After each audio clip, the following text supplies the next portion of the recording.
வணக்கம். தமிழரம் செய்திகள். மும்பையில் 10% குடிநீர் வெட்டு. தண்ணீரை வீணாக்காமல் பார்த்துக் கொள்வது நம் கடமை.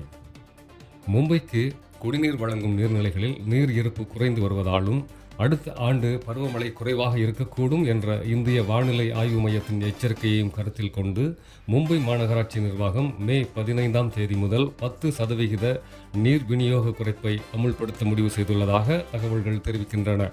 தற்போது மும்பைக்கு நீர் வழங்கும் நீர்த்தேக்கங்களில் 23.52% நீர் மட்டுமே இருப்பில் உள்ளதாக கூறப்படுகிறது.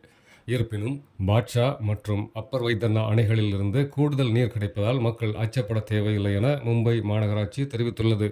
வெப்பநிலை அதிகரிப்பு மற்றும் நீர் ஆவியாகுதல் காரணமாக நீர் மேலாண்மை சவாலாக மாறியுள்ள நிலையில் தண்ணீரை சிக்கனமாக பயன்படுத்துமாறு பொதுமக்களிடம் வேண்டுகோள் விடுக்கப்பட்டுள்ளது.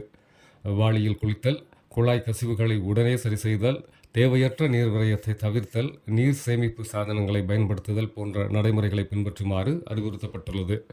மகாராஷ்டிராவில் உள்ள பல மாநிலங்களில் தண்ணீர் பஞ்சம் நிலவி வருகிறது. ஆகவே பொதுமக்கள் அனைவரும் சிக்கனமாக தண்ணீரை பயன்படுத்துமாறு சமூக ஆர்வலர்கள் பலரும் கருத்து தெரிவித்து வருகின்றனர்.